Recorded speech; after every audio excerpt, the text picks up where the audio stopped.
Hello friends, स्वागत है आप सबका टारगेट सोम क्लासेस के यूट्यूब चैनल पर। तो फ्रेंड्स, आज का मेरा वीडियो का यहाँ पर फार्मूला रिवीजन जो आपके आने वाला फ्रेंड्स एग्जाम है उसके लिए बहुत ही इंपॉर्टेंट मेरा कंटेंट। तो फ्रेंड्स, फार्मूला रिवीजन में आपको फ्रेंड्स मैथमेटिक्स में जितने फार्मूला यहाँ पर आते हैं या फ्रेंड्स जो क्वेश्चन में फ्रेंड्स डायरेक्टली यहाँ पर क्वेश्चन पूछ लिया जाता है फार्मूला के बेस पर, तो उस टाइप के फ्रेंड्स मैं आपको फार्मूला रिवीजन की वीडियो यहाँ पर प्रोवाइड करा रहा हूँ। तो यदि मेरा वीडियो आपको अच्छा लगे मेरे चैनल को सब्सक्राइब करना और नोटिफिकेशन आने के लिए फ्रेंड्स बेल आइकन को ऑन कर लेना। तो चलते हैं फार्मूला रिवीजन में। आज का हमारा कॉन्सेप्ट है, सबसे पहले हेडिंग डालेंगे यहाँ पर कॉन्सेप्ट, और कॉन्सेप्ट में आज आपको फ्रेंड्स पढ़ाऊंगा मेंसुरेशन 2D एंड 3D के फार्मूला। तो फ्रेंड्स, कैसे बनते हैं मेंसुरेशन 2D एंड 3D के फार्मूला, चलते हैं इसके फ्रेंड्स फार्मूला रिवीजन के पहले यहाँ पर कॉन्सेप्ट पे। सबसे पहले आप हेडिंग यहाँ पर डालोगे मेंसुरेशन।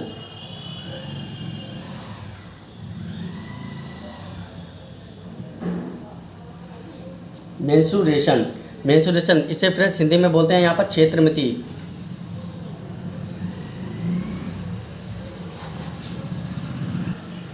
क्षेत्रमिति इस फ्रेंड्स क्षेत्रमिति में यहाँ पर सबसे पहले हम देखेंगे फ्रेंड्स कि मेंसुरेशन क्षेत्रमिति में दो टाइप के यहाँ पर फॉर्मूला बनते हैं। मेंसुरेशन क्षेत्रमिति में एक यहाँ पर दो टाइप के फॉर्मूला बनते हैं। सबसे पहले एक बेस होता है यहाँ पर 2D और एक होता है यहाँ पर 3D।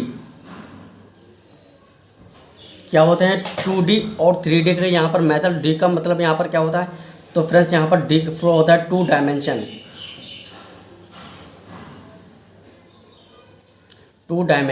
और फ्रेंड्स 3D का मतलब होता है यहाँ पर 3 डायमेंशन।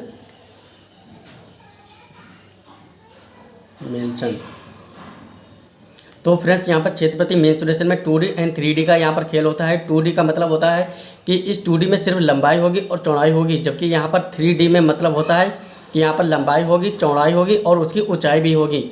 2D का मतलब होता है जैसे यहाँ पर फ्रेंड्स मैंने आपको यहाँ पर लिया एक आयत यहाँ पर लिया। अब मैं आपको समझाऊंगा कि 2D का मतलब 3D में क्या होता है। आयत में यहाँ पर लंबाई होती है और चौड़ाई होती है, जबकि यहाँ पर ऊंचाई नहीं गिनी जाती है। तो ये यहाँ पर क्या हो जाएगा 2D। जबकि इसके अपोजिट अगर हम यहाँ पर लेंगे अगर यहाँ पर लेंगे हम घन, तो घन का यहाँ पर देखिए आप इस टाइप की डिज़ाइन होगी घन, और इसमें क्या होगी कि लंबाई होगी, ऊपर से यहाँ पर चौड़ाई होगी और साथ साथ इसकी ऊंचाई भी होगी। तो यहाँ पर 3D इसीलिए कहते हैं क्योंकि इसमें 3 दिशाएं होती हैं, जबकि 2D इसे कहते हैं क्योंकि इसमें 2 टाइप के यहाँ पर 2 डायमेंशन होती हैं। अब चलते हैं इसके नेक्स्ट कॉन्सेप्ट पे। तो फ्रेंड्स, मेंसुरेशन क्षेत्रमिति में सबसे पहले हम एक एक यहाँ पर डेफिनेशन को समझते जाएंगे। सबसे पहले क्षेत्रफल यानी एरिया की बात करें अगर मेंसुरेशन क्षेत्रमिति में, तो इसमें सबसे पहले हम देखेंगे कि जैसे एरिया क्या होता है, तो क्षेत्रफल होता है किसी आकृति की भुजाओं के द्वारा घिरे हुए तल को क्षेत्रफल कहते हैं। अब क्षेत्रफल मैं आपको कैसे समझाऊंगा, वो इस टाइप की, जैसे यहाँ पर कोई एक आयत लेंगे हम आयत, और आयत का यहाँ पर क्या होगी लंबाई होगी, साथ में इसकी चौड़ाई होगी। अब इस पर जो एरिया यहाँ पर जो घिरा हुआ है, ये इसका क्या हो जाएगा पूरा टोटल यहाँ पर क्षेत्रफल हो जाएगा। तो मतलब यहाँ पर भुजाओं के द्वारा घिरे हुए तल को क्षेत्रफल कहते हैं। अब इसके आयतन के बारे में समझेंगे, तो आप ये डेफिनेशन नोट कर लेना, किसी आकृति की भुजाओं के द्वारा घिरे हुए तल को क्षेत्रफल यानी उसका एरिया कहते हैं। अब इसके नेक्स्ट टाइम में हम आपको समझाएंगे कि यहाँ पर परिमाप क्या होता है। तो परिमाप की डेफिनेशन ये है कि फ्रेंड्स जैसे यहाँ पर कोई भी अगर यहाँ पर हमने एक ले लिया आयत ले लिया, अब यहाँ पर इसकी लंबाई होगी, चौड़ाई होगी, जबकि यहाँ पर अब हम देखेंगे कि इसका परिमाप क्या हुआ, तो सभी भुजाओं की लंबाई का योग उसका परिमाप होता है। जैसे फ्रेंड्स यहाँ पर नोट कर लेना ABCD।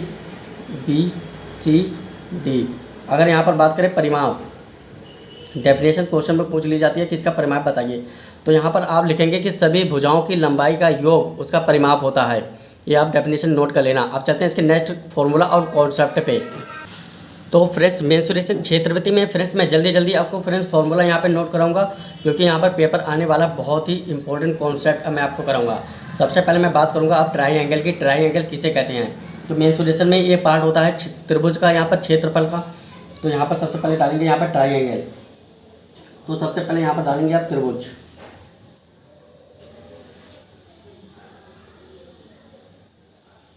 त्रिभुज, इंग्लिश में से कहते हैं ट्राइंगल।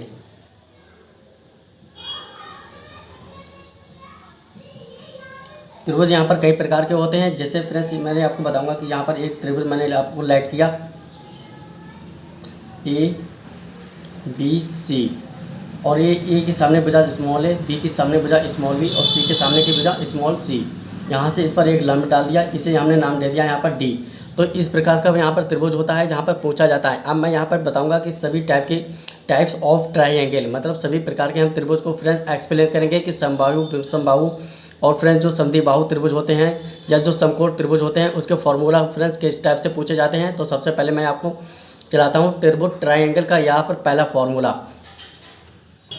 तो फ्रेंड्स अब यहाँ पर आप हेडिंग डालना kinds of triangle.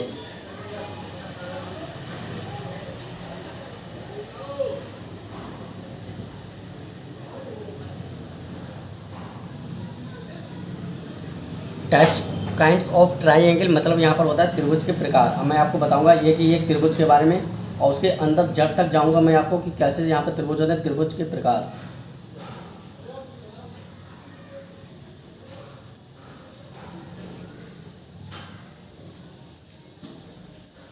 Kinds of triangle एक किस टाइप से होते हैं ट्राइंगल। सबसे यहाँ पर पहला यहाँ पर त्रिभुज हम पढ़ेंगे समबाहु त्रिभुज, जिसमें फ्रेंड्स यहाँ पर हेडिंग आप डालेंगे समबाहु त्रिभुज।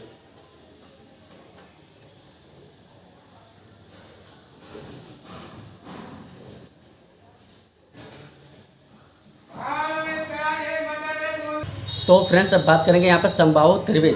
तो समबाहु त्रिभुज के बारे में सबसे पहले यहाँ पर यह त्रिभुज बनाएंगे, और त्रिभुज में सबसे पहले हम बात करेंगे समबाहु त्रिभुज। समबाहु त्रिभुज यहाँ पर क्या होता है, यहाँ पर फ्रेंड यहाँ पर पढ़ने से ही साफ साफ यहाँ पर दिखाई दे रहा है कि समबाहु त्रिभुज किसे कहते हैं। तो यहाँ पर जैसे हम यहाँ पर डालेंगे ए बी सी। समबाहु त्रिभुज उसे कहते हैं जिसकी सभी भुजाएं यहाँ पर बराबर होती हैं। जैसे ए भुजा ए है, ए भी ए है, ए भी ए है, और यहाँ पर फ्रेंड्स एक लंब डालेंगे समबाहु त्रिभुज में।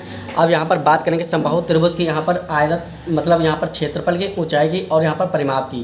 तो सबसे पहले समबाहु त्रिभुज मैंने आपको बताया था परिमाप की डेफिनेशन की, यहाँ पर सभी भुजाओं की लंबाई का योग उसका परिमाप होता है।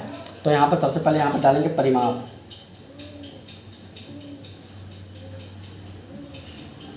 परिमाप तो परिमाप होता है सभी भुजाओं की लंबाई का योग। मतलब यहाँ पर ए है, तो यहाँ पर परिमाप की यहाँ पर डायरेक्टली क्या निकल कर आ जाएगा 3a।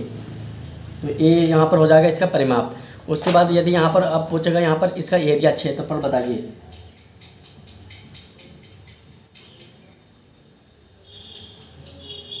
क्षेत्रफल, और इसके बाद इसकी ऊंचाई भी यहाँ पर पूछ लेगा।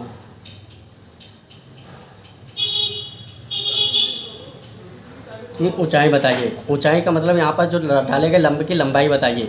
तो यहाँ पर क्षेत्रफल इसका हो जाएगा √3/4 इंटू भुजा का स्क्वायर, और इसके बाद यहाँ पर इसकी जो हाइट पूछेगा तो हाइट इसकी हो जाएगी √3/2 इंटू ए इसकी हो जाएगी ऊंचाई। तो यही फ्रेंड्स यहाँ पर तीन चीज़ें यहाँ पर पूछा जाता है कि परिमाप बताइए और यहाँ पर क्षेत्रफल बताइए, इसका ये ऊंचाई बताइए। तो यही इसके फॉर्मूला है, आप नोट करते रहना फ्रेंड्स। एक ही ये फॉर्मूला मैं आपको करवाऊँगा। तो समबाहु त्रिभुज हो गया। अब इसके बाद चलते हैं इसके समद्विबाहु त्रिभुज के बारे में। तो फ्रेंड्स अब समद्विबाहु त्रिभुज के बारे में हम समझेंगे। जैसे यहाँ पर एक त्रिभुज है ए बी सी, और उस पर डाले गए लंब की यहाँ पर ऊंचाई यहाँ पर है फ्रेंड्स एच। अब ए की सामने की भुजा स्मॉल ए, बी की सामने भुजा स्मॉल बी, सी के सामने भुजा स्मॉल सी। अगर यहाँ पर अब बात करेंगे यहाँ पर समद्विबाहु त्रिभुज, तो इसमें फ्रेंड्स एक यहाँ पर कंडीशन होती है कि यहाँ पर जो दो भुजाएँ होती हैं वो बराबर होती हैं और एक भुजा अलग होती है। तो इसका अगर यहाँ पर क्षेत्रफल की बात करेंगे तो फ्रेंड्स समद्विबाहु त्रिभुज का जो क्षेत्रफल होगा वो होगा 1/4 ए √4b² माइनस का a²।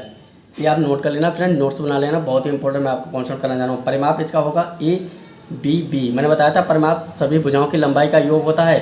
तो यहाँ पर आ जाएगा a प्लस में 2b, क्योंकि एक भी ये है एक भी ये है, तो यहाँ पर 2b। तो यही इसका परिमाप हो जाएगा। अब चलते हैं इसके नेक्स्ट यहाँ पर त्रिभुज के बारे में। अब फ्रेंड्स यहाँ पर विषमबाहु त्रिभुज, इसमें हम बात करेंगे A B C D C. एक यहाँ पर विषमबाहु त्रिभुज है, ऊंचाई h है। तो यहाँ पर ए बी के सामने भुजा बी, सी के सामने भुजा सी। अब यहाँ पर हम देखेंगे इसका क्षेत्रफल क्या होगा। तो इसका क्षेत्रफल यहाँ पर सिंपल यहाँ पर हो जाएगा a/2 आधार गुणा ऊंचाई। यहाँ पर आप नोट कर लेना a/2 आधार गुणा में उसकी ऊंचाई। हम ऊंचाई आधार ए है, ए वाली हो जाएगी, ऊंचाई ए वाली हो जाएगी। इसके बाद यहाँ पर इसकी परिमाप की बात करेंगे।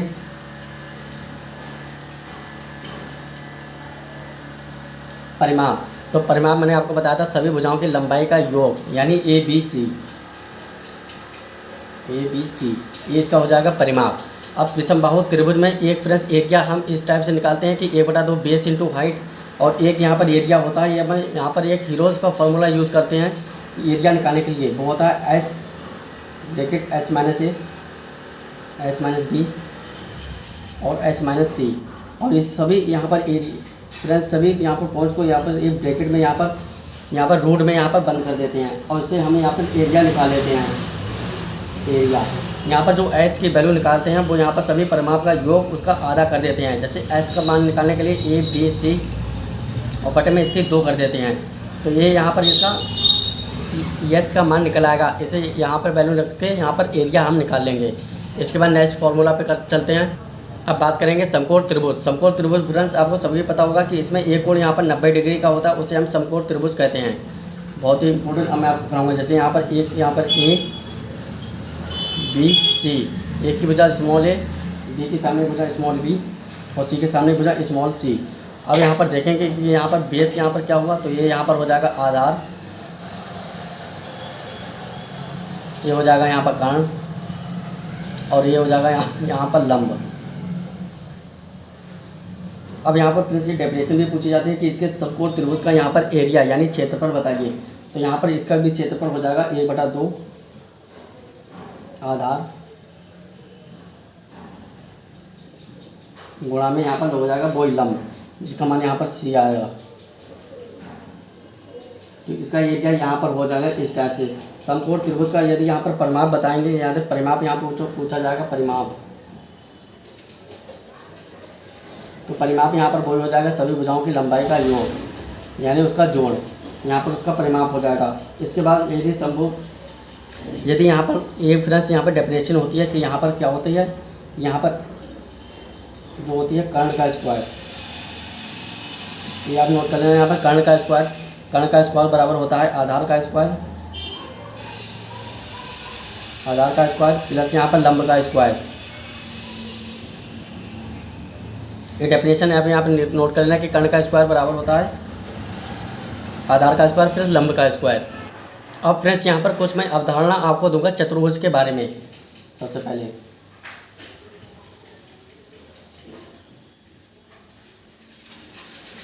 चतुर्भुज, इसे यहाँ पर इंग्लिश में यहाँ पर कहते हैं क्वाड्रिलेटरल।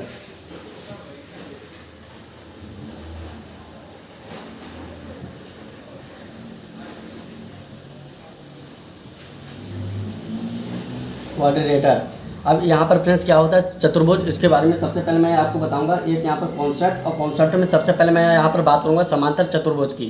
बिल्कुल यहाँ पर जल्दी से मैं आपको करवाऊंगा, ज़्यादा यहाँ पर टाइम नहीं लूँगा। समांतर चतुर्भुज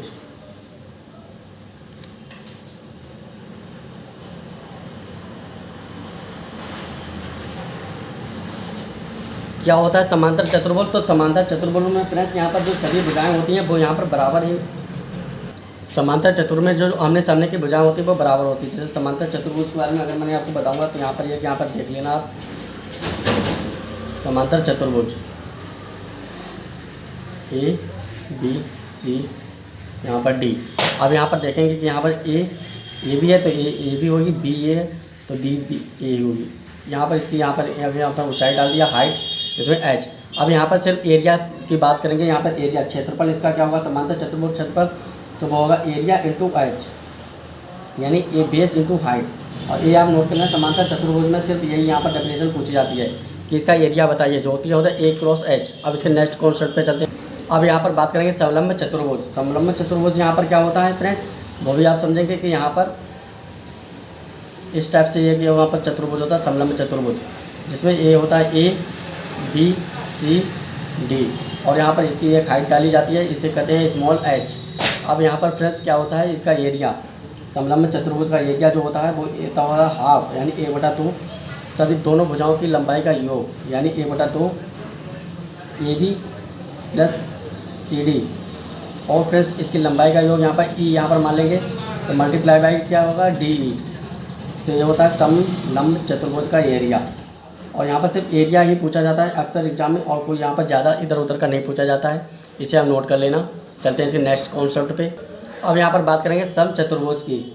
समचतुर्भुज फ्रेंड्स क्या होता है, जिसमें फ्रेंड्स यहाँ पे सभी भुजाएं यहाँ पर समान होती हैं। बस यहाँ पर एक वर्ग को यहाँ पर धक्का दिया जाता है और समचतुर्भुज बन जाता है। इसका यहाँ पर देखता है ABC और यहाँ पर D।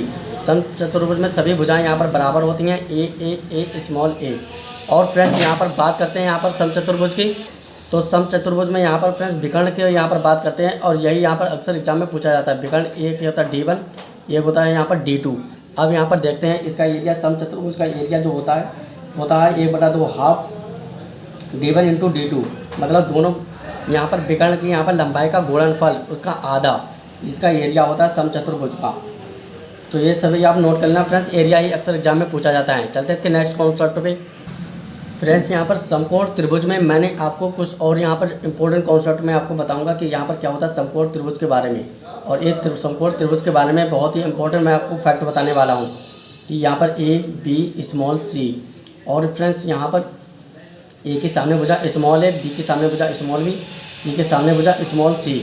अब यहाँ पर क्या होता है समकोण त्रिभुज में जो एक यहाँ पर डेफिनेशन होता है एक कोण, वो 90 डिग्री का होता है। यहाँ पर लिख लेंगे समकोण त्रिभुज, समकोण त्रिभुज। अब इस समकोण त्रिभुज में मैं देखिए आप यहाँ पर क्या होता है, यहाँ पर कुछ आप पॉइंट नोट कर लेना कि यदि यहाँ पर हमेशा एक भुजा यहाँ पर AB हमेशा ये बड़ी होगी C से, ये आप नोट कर लेना। इसके बाद दूसरी यहाँ पर डेफिनेशन में आपको बताऊँगा कि B प्लस C ये हमेशा बड़ी होगी A से, ये इसकी पहचान है समकोण त्रिभुज की। इसके बाद यहाँ पर C प्लस A ये हमेशा बड़ी होगी यहाँ पर B से। इसके बाद यहाँ पर जो दूसरी यहाँ पर डेफिनेशन मैं आपको बताऊँगा कि इफ़, यदि ये आप सभी बातें नोट कर लेना कि A² B² C² ये बराबर होगा, ये A² B² बराबर होगा C² से।